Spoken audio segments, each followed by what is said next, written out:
Hello guys and welcome to Cricket Cap. We are England fans were so buoyant. Yesterday night they were so buoyant. Oh, we are going to do this. We have Gus Atkinson, we have Jofra Archer, we have Bryden Cause, we have the talismanic captain Ben Stokes, and we have Bazball.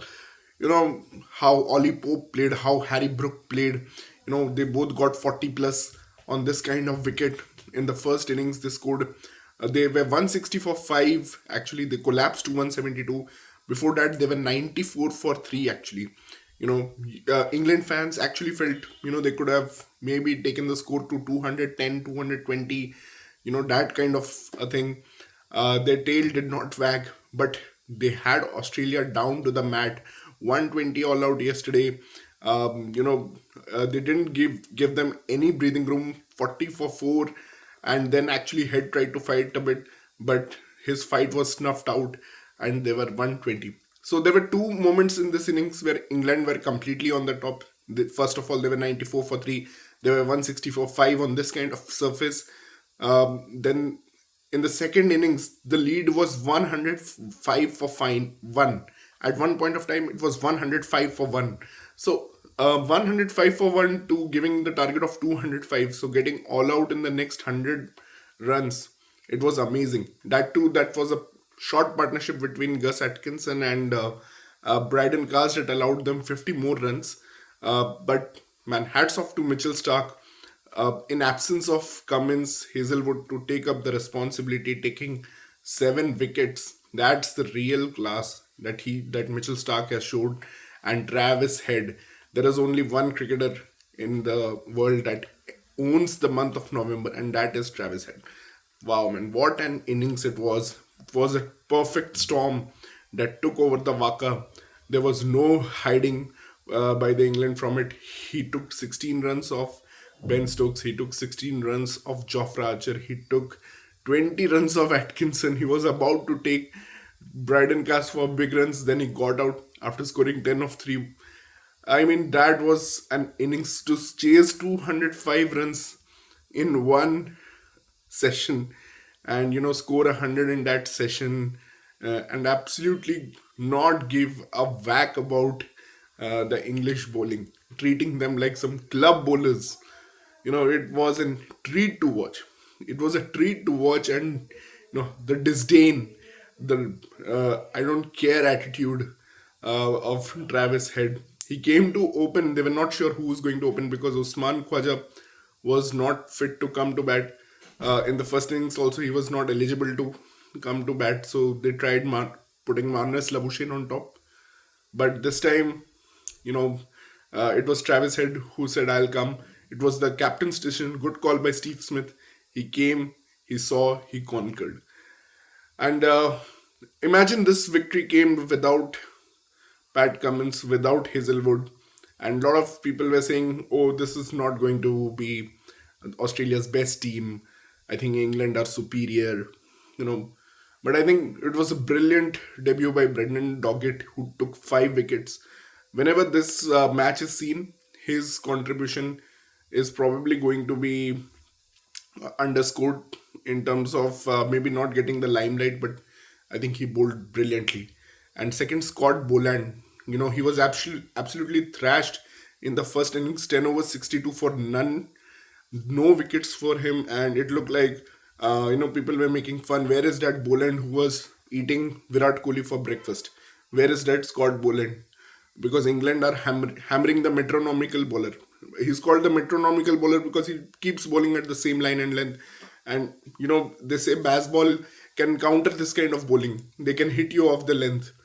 But today, at one point of time when it was 65 for 1, England were cruising, and it looked like the perfect time to actually hit Boland out of the attack.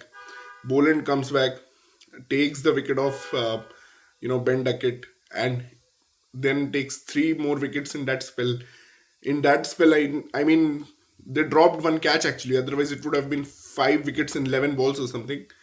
It was just phenomenal how that session turned out because the pitch seemed to be flattening down. The pitch was flattening down, and it seemed like the game is not going anywhere now. England are going to run away with this. They are 105 for 1. Soon it will be 305 for whatever. 200 more runs were at least expected from there. But that session with 9 wickets falling out of nowhere really changed everything. I mean, what a session for Australia, that one. And the next one was even more crazy with Travis Head batting the way he did.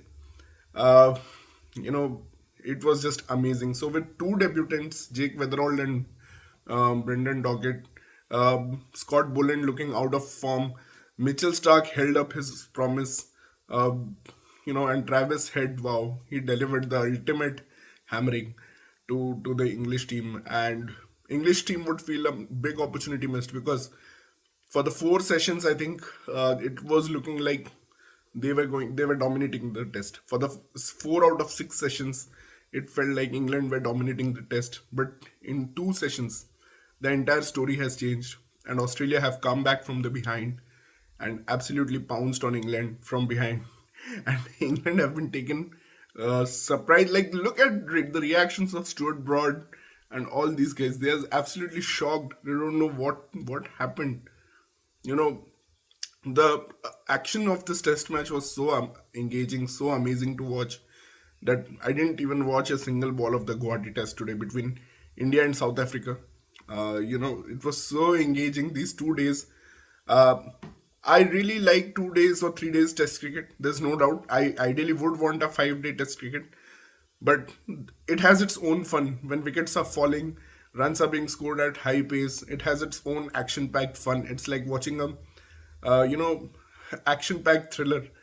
And unfortunately, a lot of people blame India when we give wickets where 20 wickets fall, 18 wickets fall in a day. But when the same thing happens overseas, they're applauded, and the good cricket is appreciated by everyone. So this should not be, there is a double standard to it. I think towards India there is a bias because obviously people think India are controlling world cricket or whatnot. They're trying to manufacture pitches, but everyone is doing the same. And wow, what a test match! Just over in 2 days, Travis had already said sorry to the 60,000 who were planning to come and watch this test on Sunday. But I'm sure whoever came on Saturday, they would leave pretty happy with this test match. And with that, I'd like to commiserate my friend Pratik, who had big expectations from his team England, but again they failed to deliver. So England can only do one thing: they can make superstars out of ordinary players like Shubman Gill. That's what they did in last summer.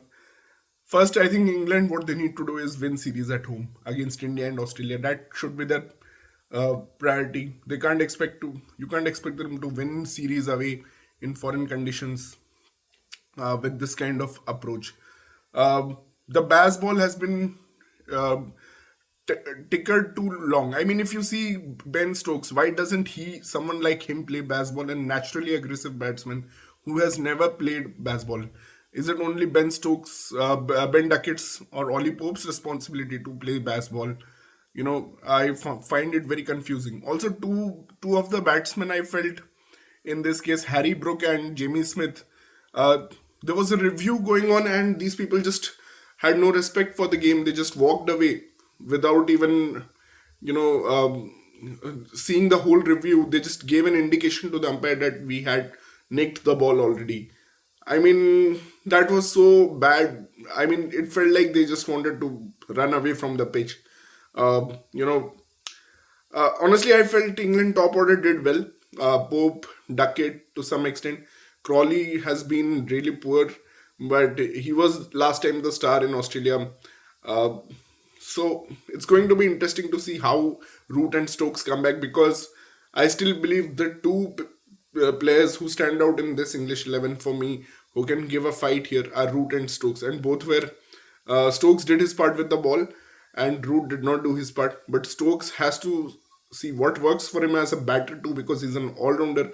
He has not been performing even in that India series where pitches were flat. He couldn't do much. So you have to see what works for him because he's been talking all about baseball, but never plays baseball himself.